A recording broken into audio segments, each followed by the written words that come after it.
पति कमाए आधा, बीवी कमाए ज्यादा। कहानी है मीरा की, जो खूब पैसे कमाया करती थी। उसकी शादी राजू से होती है, जो कमाई में एवरेज था। शादी लव मैरिज थी। शादी के बाद मीरा अपने मायके जाती है, जहां उसकी सहेलियां और भाभी के साथ माँ सभी उसका इंतजार करते हैं। माँ माँ माँ, तुम लोग तो सोच भी नहीं सकते कि मैं कितनी लक्की हूँ। अरे सास से लेकर देवर, ननद और ये सब मुझे सर आंखों पर बिठा कर रखते हैं। मैं तो रानी बनकर रहती हूँ, रानी। एक माँ के लिए इससे अच्छा क्या होगा कि उसकी बेटी ससुराल में खुश है। वैसे बेटा तुम बहुत खुश रहो, हमारी तो यही दुआ है। तभी भाभी कहती है, मैं आपके लिए चाय लाती हूँ मीरा। वैसे आप बहुत अच्छी लग रही हो शादी के बाद। हाँ, और ये देखिए, ये हार मैंने खरीदा है इस बार की सैलरी से। और आपको पता है, अगले महीने तो मैं कार खरीद रही हूँ। फिर तो मैं कार से ही आया जाया करूंगी। बहुत ही मेहनत से पढ़ाया लिखाया है तुझे। आज तेरे अंदर जो कॉन्फिडेंस है ना, वो देखकर बहुत अच्छा लगा बेटी। पर पैसे को ख्याल से खर्च किया करना। तेरी शुरू से आदत है खर्च ज्यादा करने की। हाँ तो ठीक है ना, वैसे भी सारी जिंदगी कौन मजे करता है। एक बार बच्चा हो जाए तो जिम्मेदारी तले दबी रहेगी हमारी बेटी। वो बात भी सही है भाई। ठीक है बेटा, पति के पैसे जमा कर और अपने उड़ा। मजे कर मेरी बच्ची, खुश रह। मीरा के लिए ससुराल तो सच्ची किसी गेंदा फूल की तरह ही था। हर कोई बड़े ही प्यार से रहता। मीरा मायके से ससुराल आ जाती है, जहां ननद कहती है, ना भाभी ना, आप क्यों रोटी बना रही हो? आप तो काम करिए अपने ऑफिस का। माँ बता रही थी कि बहुत काम होता है, मैं बनाती हूँ ना रोटी। हाय रे, जैसे फिल्मों में दिखाते थे, मेरी ननद तो बिल्कुल वैसी नहीं है। मैं तो धन्य हूँ, धन्य। हे माँ, न जाने कौन से मोती दान किए होंगे। ये सारे लोग कितने अच्छे हैं। मीरा ननद को रोटी बनाने दे देती है और खुद कमरे में बैठी होती है कि सास हाथ में दूध का ग्लास लेकर आ जाती है। बहू, ये दूध पी ले, थक जाती होगी ना काम कर करके, क्यों? बहू को लगता है साक्षात माँ दुर्गा हाथ में दूध का ग्लास लेकर आ गई है। तो सास को बहू धन की देवी लक्ष्मी से कम नहीं लगती।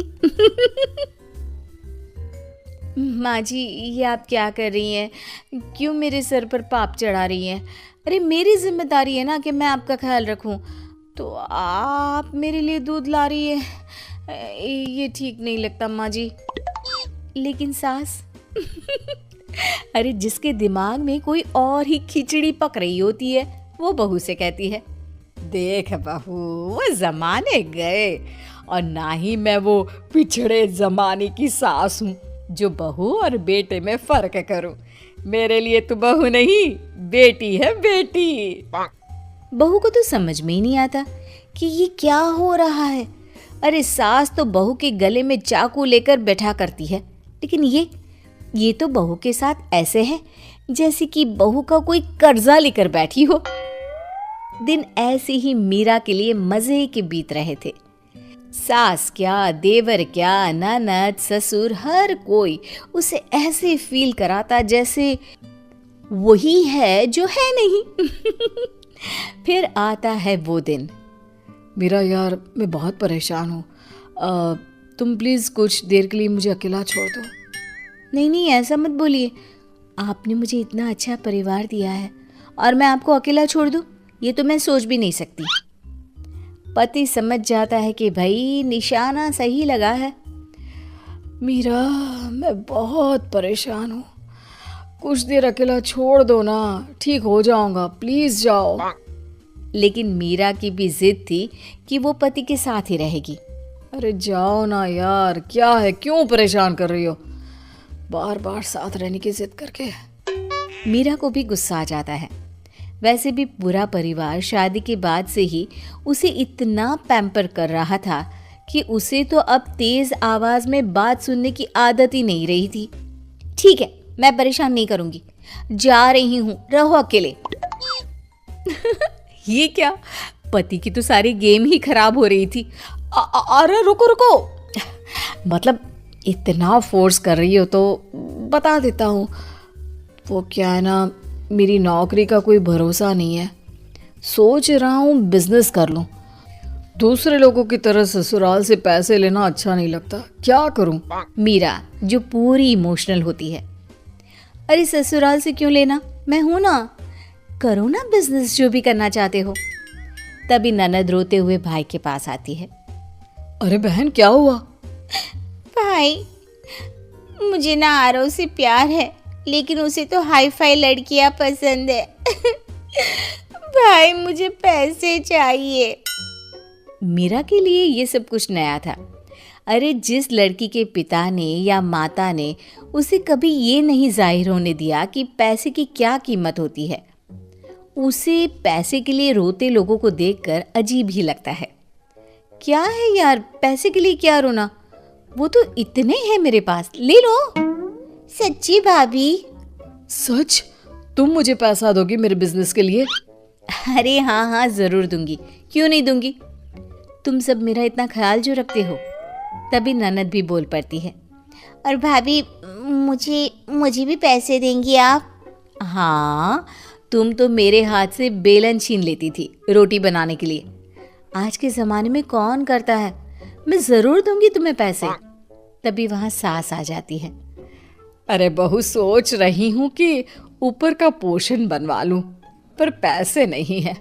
कम से कम 2 पोर्शन का मकान होगा तो किराया आएगा, लेकिन क्या करूँ, पैसे नहीं है। माँ जी कैसी बात कर रही हैं, मेरे पास सोने के गहने हैं ना, उसे लोन में रखकर मकान बनवा लेते हैं। आप लोग मेरे लिए कितना सोचते हैं, आप तो मेरे लिए कमरे में चाय लेकर आती हैं। भाई कौन सास करती है आज के ज़माने में।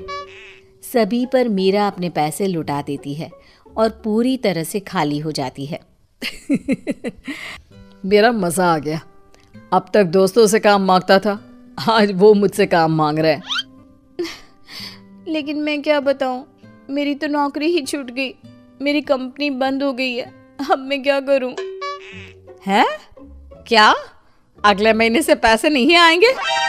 क्यों भाभी, अगले महीने तो मुझे गोवा के लिए पैसे चाहिए थे। अरे यार, घर कैसे चलेगा? खैर, कर भी क्या सकती थी मीरा, जब तक नौकरी नहीं मिल जाती घर पर ही रहती है। मीरा, तूने तो पैसे देने ही बंद कर दिए हैं और मैंने मकान बनवाने का काम शुरू भी कर दिया। अब देख, आज ना एक लेबर नहीं आई है, तो क्यों ना तू उसकी जगह काम कर ले, पैसे भी बच जाएंगे। हाँ माँ, वो कर देगी, पहले बोलो मेरे लिए चाय नाश्ता बना दे। अरे मीरा क्या हुआ, नई नौकरी लगी कि नहीं? ऐसा तो नहीं चलेगा। मीरा को सबके बदले रवैये पर गुस्सा आ जाता है। वो अपनी माँ के घर जाकर सारी बात रो रो कर बताती है। बेटा, वही तेरे पापा और मैंने भी कहा था, पैसों की कद्र करो, क्योंकि कल को कोई रिश्ता भले खोटा निकल जाए, लेकिन पैसा तो चलेगा ही चलेगा। तभी मीरा के फ़ोन पर नई नौकरी की कॉल भी आ जाती है और उसे उससे भी ज़्यादा पैसों की नौकरी मिल जाती है। लेकिन इस बार मीरा को नौकरी के साथ अकल भी मिल जाती है कि अपने पैसों का हिसाब रखना ज़रूरी है।